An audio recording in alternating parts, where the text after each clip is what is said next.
One of the features of this fourth industrial revolution is that it doesn't change what we are doing, but it changes us. The difference of this fourth industrial revolution is it doesn't change what you are doing, it changes you. If you take genetic editing, right.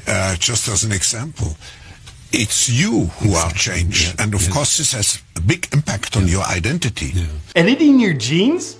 Cool. I'll explain that later. But first, why do so many people consider this guy, Klaus Schwab, to be the most dangerous man in the world? Well, there's some reasons. A lot of them. You might remember Klaus Schwab as the puddle of liquefied feces who said, by 2030, you'll own nothing and be happy about it. Translated, that probably means by 2030, he'll own everything and he'll be happy about it. But how does he expect you to own nothing and be happy about it? Oh, he's got a plan. Now, I'll tell you about it in a minute. But before I do, a little bit about Klaus Schwab. He's the author of COVID-19, The Great Reset. What a grand opportunity indeed. Oh, and his book was published on July 9th, 2020. Wonder how he got it written and published that fast.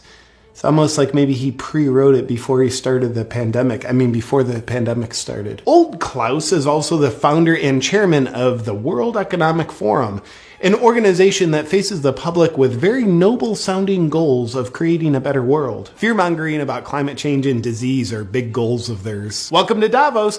Just park your private jet over there and then go inside and pretend to be concerned about climate change. Klaus and the World Economic Forum want a worldwide digital ID system that determines your access to goods and services. It would monitor your online behavior, purchases, and biometrics. It kind of seems like he just wants to do away with the whole democratic process and give all the power to the state and whoever runs the state, the deep state.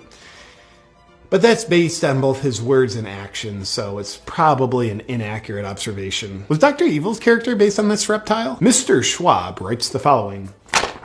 One of the greatest lessons of the past 5 centuries in Europe and America is this.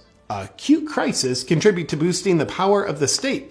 It's always been the case, and there is no reason why it should be different with the pandemic. Nobody ever elected Klaus Schwab to anything. This all just sounds like conspiracy, doesn't it? The World Economic Forum are good guys. Haven't you seen the headlines they pay for? Go green, right? Right? That's probably right. They truly are good guys. Accordingly, you'll be excited to hear that the lineup of World Economic Forum speakers at their annual gathering of elites in Davos included such benevolent humanitarians like Xi Jinping, the leader of the Chinese Communist Party, who's currently committing genocide, Anthony Fauci, who's arguably currently involved in crimes against humanity, and Bill Gates, who's arguably currently involved in crimes against humanity, and Australian Prime Minister Scott Morrison, who's arguably currently involved in crimes against humanity. What a great lineup! But my favorite Economic Forum speaker of all time is this reptile, Klaus Schwab's top advisor, Dr. Yuval Noah Harari. Let's see what he has to say. Data might enable human elites to do something even more radical than just build digital dictatorships. By hacking organisms, elites may gain the power to re-engineer the future of life itself. Because once you can hack something, you can usually also engineer it. Elites hacking organisms and re-engineering life itself? Well, he's not talking about doing that to people, is he? Now, in the past, many tyrants and governments wanted to do it, but nobody understood biology well enough, and nobody had enough computing power and data to hack millions of people. Neither the Gestapo nor the KGB could do it. But soon, at least some corporations and governments will be able to systematically hack all the people. Well, I guess he was talking about doing that to people. All people, to be specific. And if indeed we succeed in hacking and engineering life, this will be not just the greatest revolution in the history of humanity. This will be the greatest revolution in biology since the very beginning of life 4 billion years ago. For 4 billion years, nothing fundamental changed. Not playing God, are you? Because that usually works out super well. Science is replacing evolution by natural selection with evolution by intelligent design. Not the intelligent design of some God above the clouds. Oh, you are playing God. Say more. Evolution by natural selection with evolution by intelligent design. Not the intelligent design of some God above the clouds, but our intelligent design and the intelligent design of our clouds. The IBM cloud, the Microsoft cloud, these are the new driving forces of evolution. Gosh, you wouldn't by chance have a plan in place on how to control people with your cloud technology, would you? And that plan isn't by chance already being implemented, is it? Today, we have the technology to hack human beings on a massive scale. Oh, so you could implement it. In this time of crisis, you have to follow science. It's often said that you should never allow a good crisis to go to waste. Sounds familiar. And I guess you are implementing it already. Didn't anyone bother telling this guy not to say any of this out loud on camera? It's a lot of evidence. Surveillance. People could look back in 100 years and identify the coronavirus epidemic as the moment when a new regime of surveillance took over, especially surveillance under the skin. My brain, my body, my life, does it belong to me or to some corporation or to the government or perhaps to the human collective? This guy's revealing the whole plan. He's going to ruin it. The World Economic Forum, out for the good of humanity. You'll own nothing, not even your own DNA, if we have our way. Now for some additional fun facts about Klaus Schwab and the World Economic Forum. They've got a Young Leaders program, which is a 5-year indoctrination program into their principles. The goal of the program is to create world leaders who don't answer to their people because they don't care about them. They answer to their bosses at the World Economic Forum. Graduates of the program include admirable world leaders that are suspiciously in lockstep with the Great Reset, such as Justin Trudeau, Francis Macron, and Mark Zuckerberg. Sponsoring partners of the World Economic Forum's Young Global Leaders program have been the Bill and Melinda Gates Foundation and Google. I wonder why Google censors and shapes information to be in exact support of the World Economic Forum's narrative.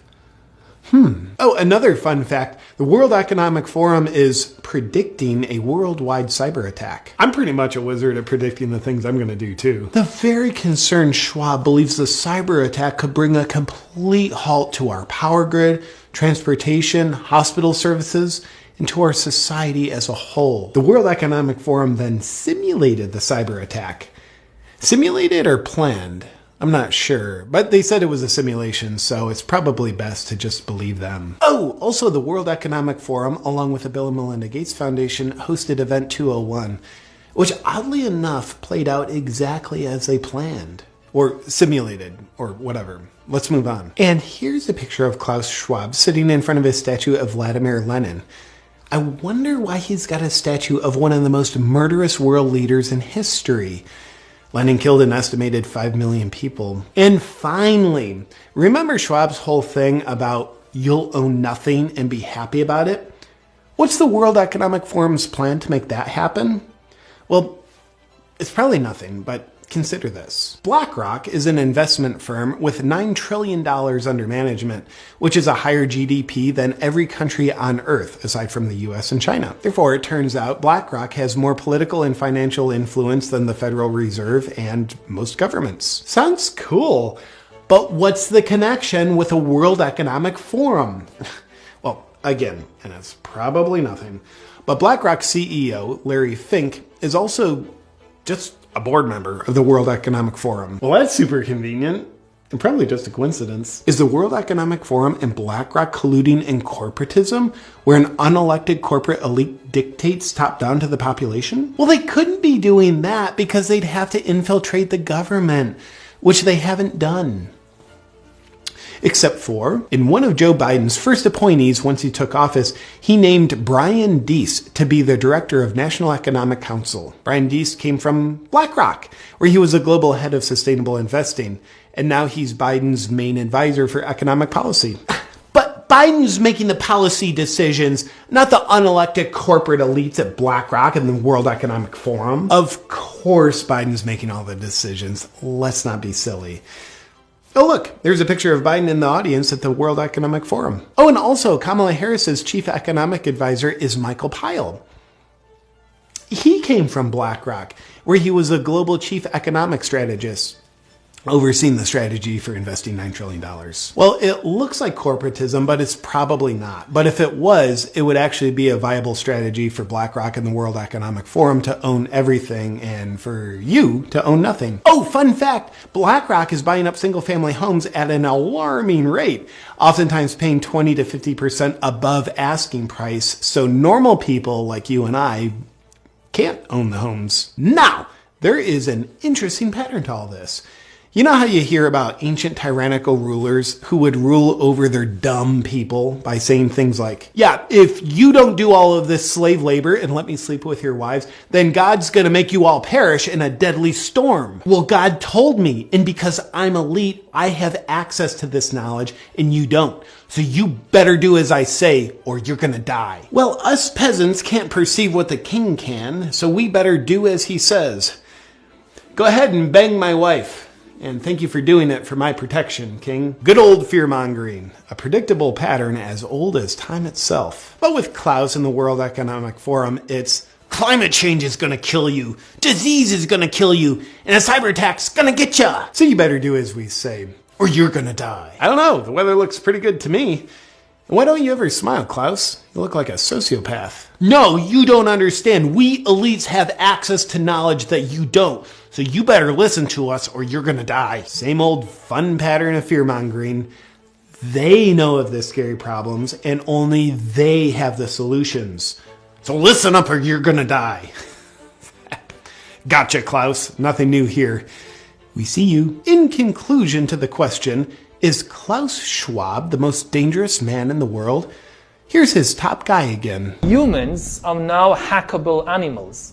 You know, the whole idea that humans have, you know, this, they have this soul or spirit and they have free will and nobody knows what's happening inside me. So whatever I choose, whether in the election or whether in the supermarket, this is my free will, that's over. Free will, that's over. It will indeed be over.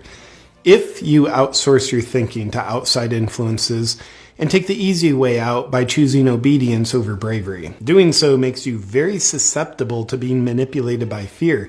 And if this happens, you will fail at remaining a free, sovereign individual. But here's how Schwab and his friends, who sociopathically never smile, fail at their great reset, and you succeed at remaining a free, sovereign individual. Be guided by your own critical thinking and what your heart and soul knows is right. And choose bravery over obedience. Obedience or bravery? Outsource your perspectives or do your own critical thinking? We are in the process of either the Great Reset or the Great Awakening, and the choice isn't Klaus Schwab's. The choice is yours.